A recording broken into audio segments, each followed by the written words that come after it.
Tehillim Chaf Gimel, Psalm 23. Mizmor LeDavid Adonai Roi Lo Echzar, bin Ostesha Yarbitzeni Amei Menuchos Yinahaleni, Nafshi Yishavev Yancheni V'Maglei Tzedek L'man Shemo, Gam Ki Elech B'Geitz HaMaves Lo Irara, Ki Ata Imadi, Shiftecho Mishantecha Hema Yinachmuni, Taroch L'fanei Shulcha Neged Sorerai, Dishanta V'Hashem Roshi Kosi Revaya, Ach Tov V'Chesed Yudefuni Kol Yimei Chayai, V'Shafti B'Veis Adonai Li'orach Yamim. The Lord is my shepherd, I shall not want. He has me lie down in green pastures. He leads me beside the still waters. He guides me on paths of righteousness. He revives my soul for the sake of his glory. Though I walk in the valley of the shadow of death, I fear no harm, for you are with me. Your staff and your rod do comfort me. You set a table in sight of my enemies. You anoint my head with oil. My cup overflows. Surely goodness and mercy shall follow me all the days of my life, and I shall abide in the house of the Lord forever. We gather here this morning to pay respect to Minnie Strauss. Minnie was the beloved wife of the late David. She was the beloved mother and mother-in-law of Simon and Felice and Alan and Susan, and of course the grandmother of Rochelle and Amy and Dara and Scott and David, the great-grandmother of Oliver, Nathan, and Madison, and of course she was loved by her many nieces and nephews. Minnie was predeceased by her siblings, by Faye, and who was married to Joe, and Lou, who was married to Ellie, and Al, who was married to Ida, and Bing, who was married to Evelyn, and she loved them all. I'm going to ask several members of the family to come forward and offer tributes to Minnie's life. Her son Simon, her granddaughters Rochelle and Dara, and her grandson David.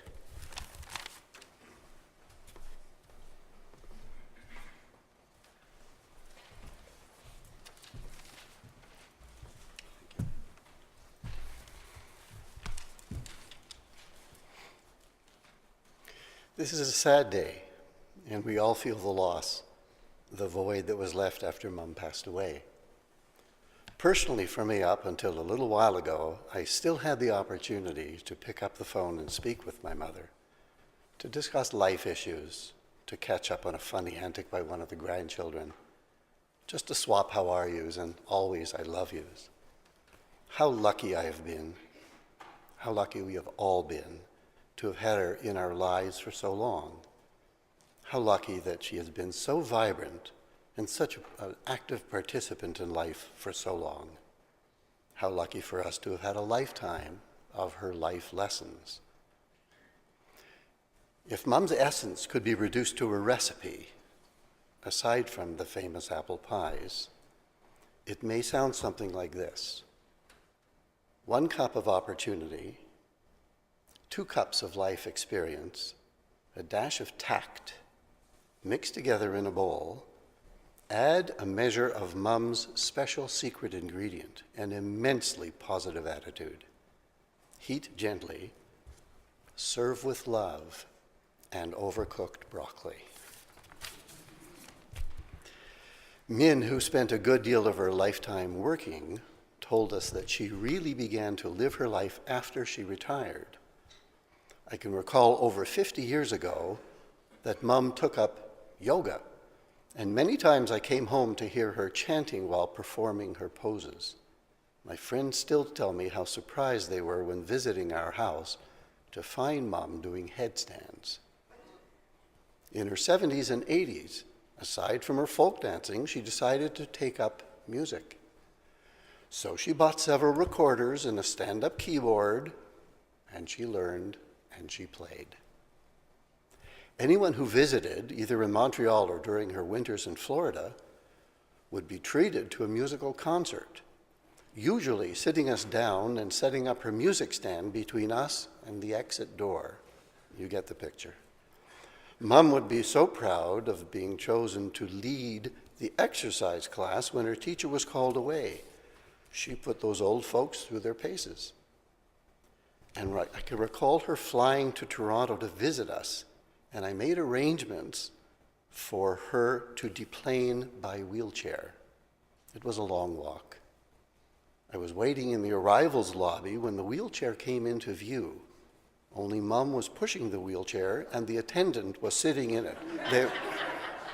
They were both laughing. To say that our mum was independent would be a terrible misstatement. Every 5 years, from 80 years on, we would plan a large celebratory birthday party, a blowout for our family and friends. Mum enjoyed that, but on her 90th, she announced that she would be making her own party plans. We helped. She rented a space, arranged catering, decorations, set about inviting all of her groups in which she was active, and we watched them dance and play instruments and exercise and God only remembers what else. We have it all on film. Min left us with a treasure of memories, legacies, and life lessons. That we enjoy such an active and cohesive family was learned from her. To go after the things that you want was a trait that we inherited from her.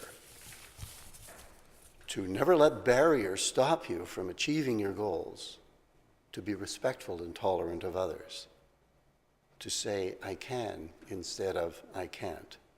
Above all, as I mentioned before, to keep a positive attitude. To Alan and Susan, a debt of gratitude for being, for all these years, the primary caregivers, for seeing to Mom's day-to-day needs and her well-being, for all the doctor visits and the myriad of other duties. Thank you from all of us. We are so thankful that we had Min with us for so long, thankful that most of her life was lived vibrantly and with passion and energy, thankful that she was almost never in pain, and thankful that she knew when it was time for her to close her eyes and to move on to a different plane. Mom, we shall miss you. Attention, those of you in heaven, a life force has just arrived. Don't be fooled by her short stature. I have the pleasure of introducing my daughters, Rochelle and Dara, who will read 2 poems pre-selected by Min for exactly this occasion. So, Rochelle and daughter, the senior or the eldest grandchildren. Thank you. After I'm gone, do not stand by my grave and weep. I am not there, I do not sleep. I am 1,000 winds that blow. I am the diamond that glints on snow. I am the sunlight on ripened grain. I am the gentle autumn's rain. When you awaken in the morning, hush. I am the swift uplifting rush of quiet birds in circled flight. I am the soft star that shines at night. Do not stand at my grave and cry. I am not there, I did not die. And she added a P.S. Remember me with love when I was alive.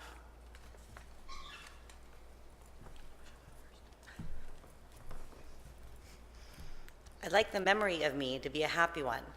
I'd like to leave an afterglow of smile when life is done. I'd like to leave an echo whispering softly down the ways of happy times and laughing times and bright and sunny days. I'd like the tears of those who grieve to dry before the sun of happy memories I leave behind when life is done. Finally, David is going to come up and speak about Bubby's life as well. About a year ago, I was surfing the internet and came across an image. On one side was a photograph of a Ford Model T with the caption underneath that read 1912. On the other side was a photograph of the Mars rover, and underneath its caption read 2012. The title of the image, In One Lifetime. Now, when I started reading the comments, one in particular jumped out. It said, "No way this happened in one lifetime." Of course, by pure instinct, I immediately responded with, "Well, sir, you obviously haven't met my Bubby." I consider myself extremely lucky to have had Bubby in my life for so many years. Some of my earliest memories include times when she took me to the park, or when I had to play with strange toys in her apartment, which in retrospect were probably strange because they were from the 1950s. One of my fondest memories, however, were Sunday night dinners at her apartment with Auntie Faye. I can still remember the intoxicating aroma emanating from the hallway as we got closer and closer to the door. Sunday night dinners are something of a tradition in our family. Not necessarily every Sunday night, but most Sunday nights. Family was always very, very, very important to Bubby. And like most families, I think it's because she saw it as a way to keep us all together.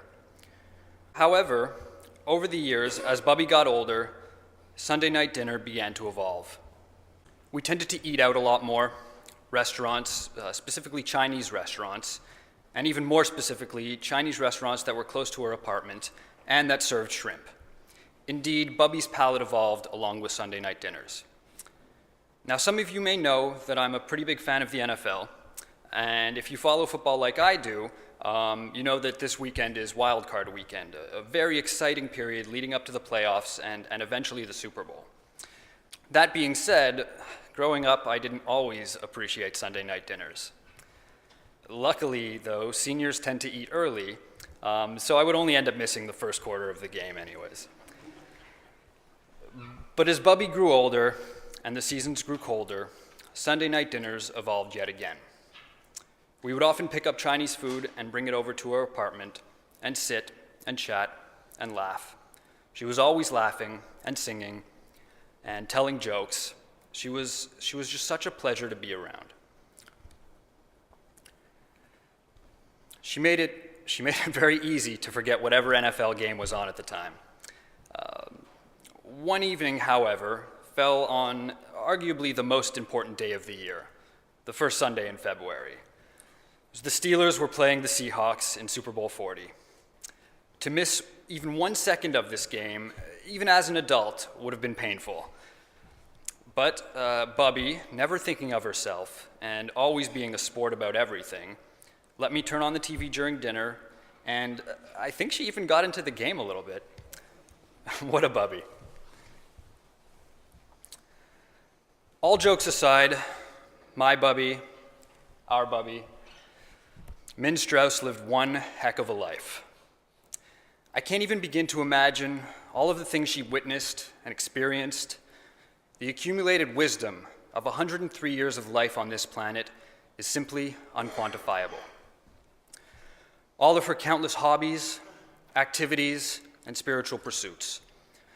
There's so much we know and learn from Bubby, but I fear there is so much more we did not.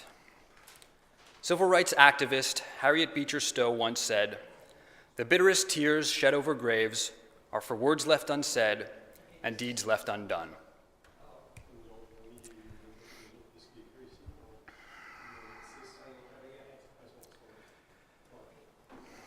That's why, especially in these later years, I made more of an effort to ask her about what it was like during the Great Depression or World War II, or her thoughts on communism, or what she thought of smartphones and the internet. But no matter what she said, I was always captivated and fascinated by her stories. When it comes to Bubby, I'm sure we all have things left unsaid and deeds left undone, but I'm pretty sure I can speak for everyone in this room when I say Bubby had said and done more in one lifetime than most of us could accomplish in two. Bubby lived a very long, happy, and healthy life, and for that, we can all be grateful. Because that's what she was grateful for every day, and as such was an inspiration to her friends, family, and everyone around her. 2 years ago, when I first moved to Toronto, I made a commitment to live a healthier lifestyle. My New Year's resolution for 2012 was to join a gym, and I did. My resolution for 2013 was to quit smoking, and I did. I haven't given much thought to what my New Year's resolution will be this year, but I know that it will probably be inspired by Bubby. Bubby was a woman who had nothing but love for everyone and everything. Her spirit for life was contagious. We often hear people say the good always die young. Well, Bubby is proof that sometimes the good die old and peacefully in their sleep. Bubby, we love you, we miss you, and we thank you.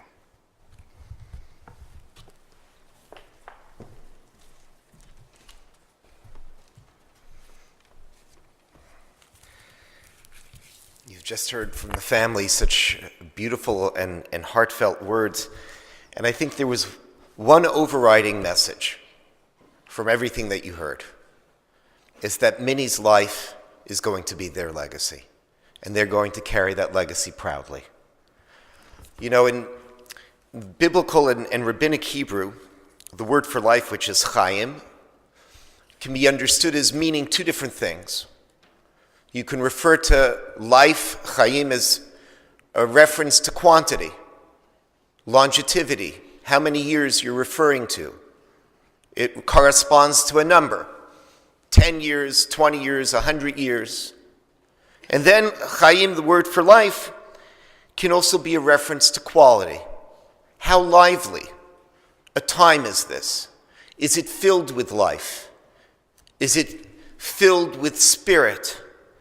And the truth is that when you talk about Minnie's life, what is exceptional is that it was a life that was impressive both in its length and in its quality. She passed away in her 104th year, and in every one of those years, she lived life to the fullest. In fact, Minnie was proud of her age. She was proud of the way that she had kept her health. And once she turned 100, she started to count her age in quarters. She's 100 and a quarter. She's 103 quarters. So if we're going to refer to her life today properly, we'd have to say that Minnie was 103 and 3/4. That's how old she was. And in all of those years, she was remarkably vibrant. She danced at her 100th birthday party. You heard how she organized her 90th birthday party. She was always active and involved, and they remember the headstands, as you heard, into her 80s, and teaching herself how to play the recorder and the piano. This is a woman who was vibrant till the very end. And the reason why she had such a remarkable life, both in terms of how vibrant it was and how long it was because she had that special spirit. You know, on her 100th birthday cake, the family wrote that she was Mighty Minnie. And this is for a woman who was 5'1". She was mighty. She was powerful because she was positive and she was fearless and she was independent and she was practical and she was funny and bright and avant-garde. And you know, at the Castel Royale, the nurses would call her our Minnie. And when she passed away, so one of the nurses, they don't know who, put an angel ornament and taped it to her door. Because that was the type of spirit that she had. She made the day brighter for everyone around her. Because she always saw the positive side. She always saw the solution. And she loved a good joke. The family was sharing with me that she told a joke that may be familiar to some of you, that when she was in the hospital, one of the staff asked her, "Are you comfortable?" So of course she gave the classic response, "Well, I make a living," which is, and this is the type of humor that she lived with. She never complained. If she had to go to the hospital, rather than bother anyone, she'd wake up early and take a bus. And she was fearless. If she had a procedure, any medical issue, she just took it right on. And as a young woman, she loved to learn and loved to read. And she was proud of the fact that in school she was at the top of her class. And she had actually won a scholarship for 2 years in a row. And when that scholarship ran out, she had to go to work. But her thirst for knowledge never stopped. And her work, her hard work, never stopped until she retired. They remember just the type of work ethic that she had, even when she volunteered at the Creative Center, waking up at 4 a.m. to go serve in the morning. That was the type of work ethic she had. That was the type of energy that she had. And of course, she always cared about her health, yoga and exercise and diet, and she cared about everybody around her. She treasured her friendships and treasured people, and of course, was part of a wonderful, close-knit family so close to the siblings, and her sons remember how close they were to their cousins and how those wonderful Sunday night get-togethers. And of course, living with Faye at the Castell, they have very special memories of family. And of course, to David, she was a devoted wife, and when he passed away at a young age, when Simon and Alan were just teenagers, Minnie held everybody together. Minnie had that type of energy. And then, of course, as you heard, her children and grandchildren and great-grandchildren, you know what they remember about Minnie? They remember that she was a role model. Her love for family, her love for life, her powerful, positive spirit were a role model for them. This is what they hoped to emulate in their lives. And she was a devoted mom. One anecdote the family shared with me is that in order to enable her sons to go to camp, she went to camp as the cook to be able to afford sending them. And of course, that devotion was returned to her, and they made sure to take proper and wonderful care of her in recent years. And her daughter-in-laws were like daughters, and as you heard, the grandchildren had a remarkable love for her. And when those 3 great-grandchildren came along, it was a rite of passage. It was something that they were incredibly proud of if they could present them to Minnie, to show her that another generation is continuing. And of course, they were proud of her as a grandmother. And I think one anecdote perhaps sticks out is the way the family related to Minnie. For her 100th birthday, Minnie had learned the recorder, as you heard, and loved to play it. So her granddaughters decided that they were going to learn how to play Happy Birthday on the recorder. And they did, although perhaps not perfectly, but they did learn how to play Happy Birthday. And that was their tribute to her. And in many ways, that is what the family will continue to do with Minnie for the rest of their lives. They're going to continue to play her song. They're going to continue her legacy, and her spirit will become part of their lives. May her memory be a blessing for her family, for Klal Yisrael, and the entire world. Please rise.